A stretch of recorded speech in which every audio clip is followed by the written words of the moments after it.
Hey everyone, how are you? I hope you all are fine. So today we are going to start new lecture of nitrine. क्या चीज? New lecture of nitrenes. तो आज की class में हम लोग बड़ा ही इंपॉर्टेंट टॉपिक के ऊपर डिस्कस करने वाले हैं. टॉपिक का नाम है जेनरेशन ऑफ नाइट्रीन. क्या चीज? Generation of नाइट्रीन. कि मींस हम लोग नाइट्रीन को बनाएंगे कैसे. तो नाइट्रीन का हम लोग ऑलरेडी एक लेक्चर डिस्कस कर चुके हैं और ये आपका सेकेंड लेक्चर है. फर्स्ट लेक्चर में हम लोग क्या बात किए थे कि नाइट्रीन होता क्या है, नाइट्रीन का स्ट्रक्चर हम लोग कैसे दिखाते हैं, साथ ही साथ बात किए थे कि नाइट्रीन जो है वो आपका रिएक्टिव इंटरमीडिएट क्यों इसको बोलते हैं. ठीक है, मींस इसको हम लोग रिएक्टिव इंटरमीडिएट क्यों बोलते हैं. और साथ ही साथ बात किए थे कि नाइट्रीन्स जो है आपका वो लेविस एसिड के जैसा क्यों बिहेव करता है, मींस इलेक्ट्रोफाइल्स के जैसा क्यों बिहेव करता है. तो ये सब बातें हम लोग प्रीवियस क्लास में डिस्कस कर चुके हैं. आज की क्लास में हम लोग बात करेंगे जेनरेशन ऑफ नाइट्रीन. क्या चीज? Generation of नाइट्रीन. तो आप लोग का काम है कि टॉपिक का नाम लगाइए जेनरेशन ऑफ नाइट्रीन और चुपचाप पेन कॉपी को साइड में रखिए, ध्यान से सुनिए. आपको हम लिखने के लिए पर्याप्त टाइम देंगे. ऐसा नहीं है कि लिख करके तुरंत हम मिटा रहे हैं कि एक साइड हम लिख रहे हैं और एक साइड मिटा रहे हैं. आप लोग फटाफट नोट कीजिए. हम वो काम नहीं कर रहे हैं. हम क्या कर रहे हैं कि आपको समझाएंगे. ये सब बातें आपके बुक्स में भी होंगे. ठीक है, आपके बुक्स में भी होंगे. तो आपको वहां से पढ़ने से कोई दिक्कत नहीं था, लेकिन आप लोग यहाँ पे आए हो मतलब कि आप लोग कुछ समझ नहीं आए हो. कहां पे क्या हो रहा है उसको आपको दिखना जानना बहुत जरूरी है. ठीक है, तो ज्यादा हम हर वीडियो में यही सब बातें बोलेंगे, ये अच्छा हमको खुद से नहीं लगेगा. आपका काम है कि इसको फटाफट क्या कीजिए, समझिए, उसके बाद अपने लैंग्वेज में लिखिए. तो चलिए हम लोग स्टार्ट करते हैं जेनरेशंस ऑफ नाइट्रीन. और सबसे फर्स्ट बात करते हैं कि फ्रॉम अजाइड्स. किससे बनाते हैं? अजाइड्स से बनाते हैं. अजाइड्स क्या होता है? N3 के फॉर्म में हम लोग किसको दिखाते हैं? अजाइड्स को. मींस किसी ग्रुप के साथ अगर N3 है तो उसको हम लोग क्या बोलेंगे? अजाइड्स. अब ये R यहाँ पे कुछ भी हो सकता है, पीएच हो सकता है, यहाँ पे आपका R क्या हो सकता है? सोडियम हो सकता है, कुछ भी हो सकता है. तो R कुछ भी हो, यहाँ पे इसके साथ N3 लगा रहेगा तो इसको हम लोग बोलेंगे अजाइड. अजाइड से हम लोग क्या करेंगे कि बनाएंगे नाइट्रीन. कैसे बनाएंगे वो देखिए. ये आपके पास है अल्काइल अजाइड. ये दिख रहा होगा अल्काइल अजाइड. तो ये आपका अल्काइल अजाइड का स्ट्रक्चर है. ध्यान से देखिए, इस नाइट्रोजन के पास क्या है? नेगेटिव चार्ज है और इस नाइट्रोजन के पास क्या है? पॉजिटिव चार्ज है. अब यहाँ पे नेगेटिव चार्ज क्यों है, यहाँ पे पॉजिटिव चार्ज क्यों है, ये सब बातों को आप समझिए. नाइट्रोजन कितना बॉन्ड बनाता है? 3 बॉन्ड बनाता है. यहाँ कितना बॉन्ड बना रहा है? 2 ही बॉन्ड बना रहा है. एक बॉन्ड ऊपर, एक बॉन्ड नीचे. तो ये 2 बॉन्ड बना रहा है. मींस इसको बनाना चाहिए था 3 बॉन्ड, बना रहा है 2 बॉन्ड. तो इसके ऊपर क्या आ जाएगा? Negative charge. यहाँ पे देखिए नाइट्रोजन के पास क्या है कि 2 बॉन्ड इधर बना रहा है, 2 बॉन्ड इधर. मींस 4 बॉन्ड बना रहा है. बनाना कितना चाहिए? 3 बॉन्ड. तो इसके ऊपर क्या आ जाएगा? Positive charge. अब हम लोग इसका क्या करेंगे कि इसका रेजोनेटिव स्ट्रक्चर बनाएंगे. रेजोनेटिव स्ट्रक्चर कैसे बनता है? डिलोकलाइजेशंस ऑफ पाई बॉन्ड या तो फिर lone pair of electron. Means lone pair of electron को आप लोग डिलोकलाइज कीजिए या पाई बॉन्ड को डिलोकलाइज कीजिए और क्या बनाइए?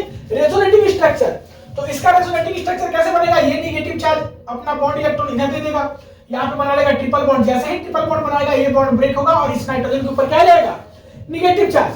तो देखिए इसका रेजोनेटिव स्ट्रक्चर कुछ बना ऐसा. अब नाइट्रोजन के पास 3 बॉन्ड यहाँ ऑलरेडी बन गया तो इसका नेगेटिव चार्ज खत्म हो गया. इस नाइट्रोजन के पास positive charge as it is रहेगा. क्यों रहेगा वो देखिए. यहाँ पे नाइट्रोजन 4 बॉन्ड बना रहा था, यहाँ पर भी नाइट्रोजन 4 बॉन्ड बना रहा है. एक बॉन्ड यहाँ, 3 बॉन्ड यहाँ. तो बनाना चाहिए 3, बना रहा है 4. तो इसके ऊपर क्या आएगा? Positive charge. Means extra bond है इसके पास.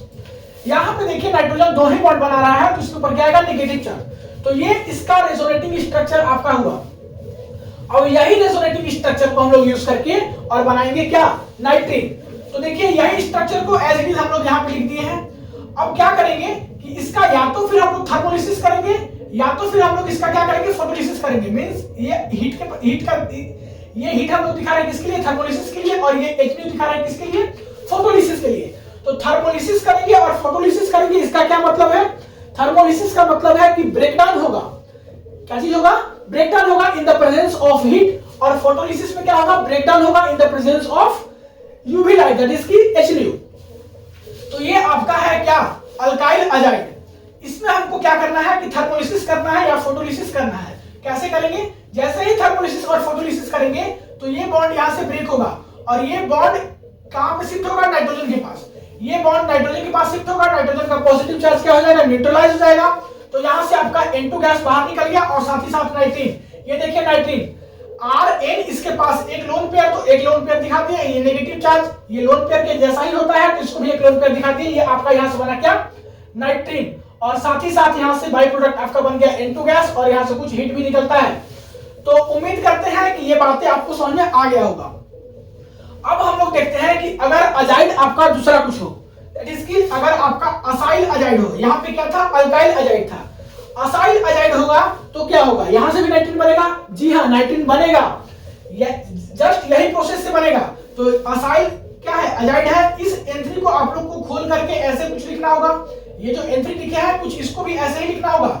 इसके बाद फिर ये R की जगह पीयर ग्रुप लगा रहेगा। इसके बाद फिर इसका रेजोनेटिंग स्ट्रक्चर कुछ ऐसा ही बनाना, और जो रेजोनेटिंग स्ट्रक्चर यहाँ पे बनेगा, इसका रेजोनेटिंग स्ट्रक्चर, उसी रेजोनेटिंग स्ट्रक्चर का फिर हम लोग क्या करेंगे, HNO और हीट के प्रेजेंस में क्या करेंगे, रिएक्शंस कराएंगे। तो यहां से भी आपका बनेगा नाइट्रीन और साथ ही साथ N2 गैस। तो ये आपका काम है कि इसका रेजोनेटिंग स्ट्रक्चर बनाइए, रेजोनेटिंग स्ट्रक्चर से फिर ये आप लोग ये प्रोसेस करके नाइट्रीन बनाइए। जैसे हम लोग ऊपर में किए हैं अल्काइल अजाइड के साथ, वैसे ही असाइल अजाइड के साथ करेंगे। असाइल के साथ नहीं, कोई भी अजाइड रहेगा तो आपका यही प्रोसेस होगा और यही नाइट्रीन बन, ऐसे ही नाइट्रीन बनेगा। अगर हम लोग फिनाइल अजाइड ले लें, मींस R की जगह पे यहाँ पे PH लगा दें, तो क्या हो जाएगा, फिनाइल अजाइड। फिनाइल अजाइड का रेजोनेटिंग स्ट्रक्चर बनाइए, उस रेजोनेटिंग स्ट्रक्चर का फिर आप लोग क्या कीजिए, थर्मोलिसिस या तो फिर फोटोलिसिस कीजिए। तो यहां से आपका बनेगा नाइट्रीन और साथ ही साथ निकलेगा N2 गैस। तो उम्मीद करते हैं कि यहां तक आपको कोई दिक्कत नहीं हुआ होगा। अब हम लोग बात करते हैं सेकेंड मेथड। एक बात और बता रहे हैं, अगर यहां से कोई और अजाइड होता, जैसे कि सोडियम अजाइड होता, तो वहां से भी आपका क्या बनता, नाइट्रीन बनता। मींस अजाइड आपका कोई भी हो, नाइट्रीन बनेगा। ठीक है। अब हम लोग बात करते हैं आइसोसाइनेट, दैट इज की सेकंड मेथड। आइसोसाइनेट से हम लोग क्या कर सकते हैं, नाइट्रीन बना सकते हैं। आइसोसाइनेट क्या होता है, RN double bond C double bond O। Means यहाँ पे जो है कार्बन जो है वो क्या कर, नेगेटिव चार्ज यहाँ लगा दिए, गलत दिखेगा यहाँ पे। यहाँ पे देखिए कार्बन जो है वो डबली बॉन्डेड होता है ऑक्सीजन के साथ भी और नाइट्रोजन के साथ भी। यहाँ देखिए कार्बन डबल बॉन्ड ऑक्सीजन के साथ है और किसके साथ है, नाइट्रोजन के साथ। तो ये है आपका आइसोसाइनेट। अब इसका हम लोग को बनाना है रेजोनेटिंग स्ट्रक्चर।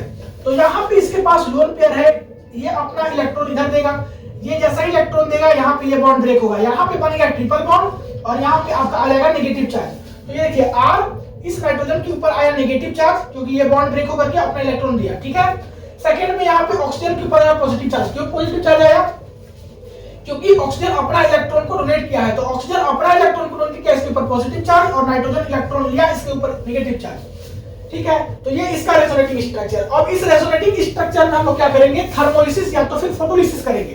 तो जैसे ही थर्मोलिसिस और फोटोलिसिस करेंगे, क्या होगा, ये बॉन्ड यहां से क्या होगा, ब्रेक होगा और ये बॉन्ड इलेक्ट्रॉन इधर शिफ्ट होगा। जैसे ही कार्बन के पास ये बॉन्ड शिफ्ट होगा, ये पाई बॉन्ड जो है ऑक्सीजन के पास शिफ्ट होगा और ऑक्सीजन का पॉजिटिव चार्ज को क्या करेगा, न्यूट्रलाइज करेगा, मींस स्टेबल कर देगा। तो यहां से आपका बनेगा नाइट्रीन और साथ ही साथ बनेगा कार्बन मोनोऑक्साइड CO। अब हम लोग बात करते हैं फ्रॉम सल्फिनाइल अमाइंस, किसके साथ, सल्फिनाइल अमाइन से भी हम लोग क्या कर सकते हैं, बना सकते हैं नाइट्रीन। तो इस स्ट्रक्चर को और सल्फिनाइल अमाइंस को, मींस आइसोसाइनेट को और सल्फिनाइल अमाइंस को आप लोग क्या कर सकते हो, आपस में रिलेट कर सकते हो। दोनों का मैकेनिज्म सेम है, बस डिफरेंस क्या है कि यहाँ कार्बन जो है डबली बॉन्डेड है ऑक्सीजन और नाइट्रोजन के साथ, यहाँ पे क्या है, सल्फर डबली बॉन्डेड है ऑक्सीजन और नाइट्रोजन के साथ। ठीक है। मींस ये आपका कार्बन कंटेनिंग स्पीशीज है और ये आपका सल्फर कंटेनिंग स्पीशीज है। डिफरेंस यही है। तो यहाँ पे हमको सेम वही काम करना है जो काम हम लोग यहाँ पे किए हैं।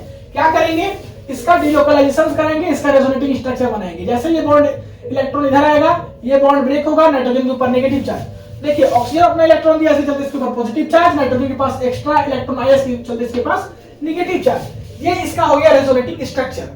अब इसी रेजोनेटिंग स्ट्रक्चर का हम लोग या तो थर्मोलिसिस करेंगे या तो फिर फोटोलिसिस करेंगे। जैसे ही थर्मोलिसिस फोटोलिसिस करेंगे, ये बॉन्ड यहां से ब्रेक होगा, ये बॉन्ड अपना इलेक्ट्रॉन सल्फर के पास दे देगा और जैसे ही सल्फर के पास देगा, ये बॉन्ड ब्रेक होगा, पाई बॉन्ड, और ऑक्सीजन का क्या करेगा, पॉजिटिव चार्ज को न्यूट्रलाइज करेगा।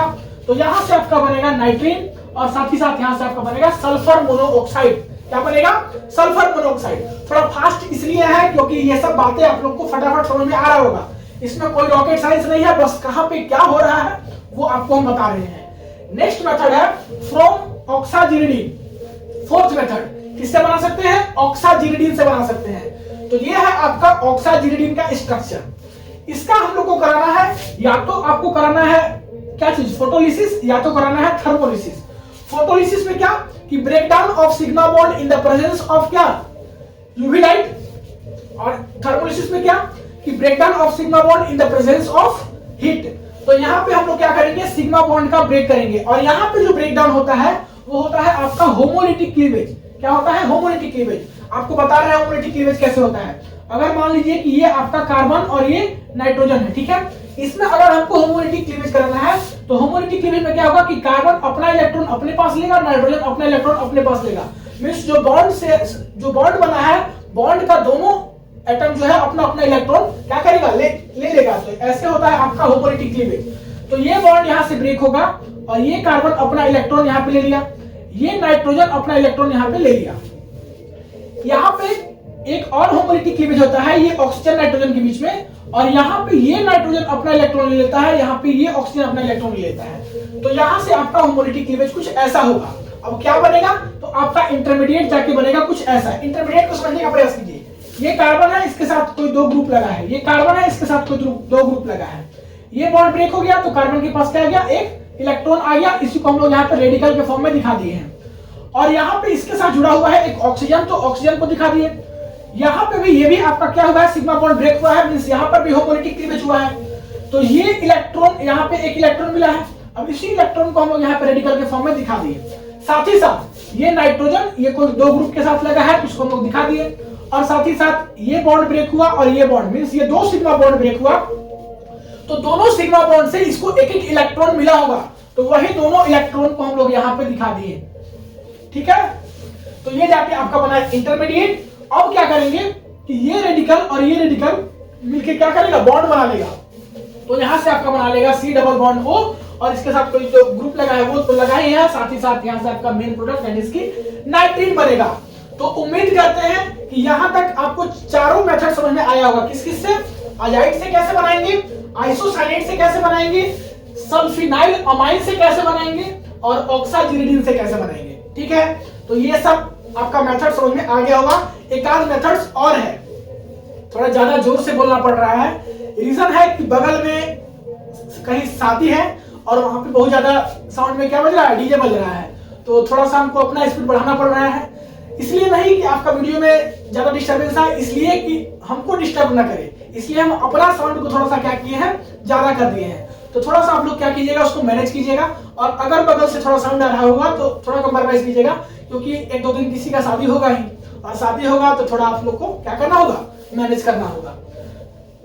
तो उम्मीद करते हैं कि ये चारों मेथड समझ में आ गया होगा। एक आध मेथड्स और हैं, उसको हम लोग देखते हैं। तो यहाँ तक वीडियो को पॉज करके नोट कीजिए, मिटाएंगे 1 2 3।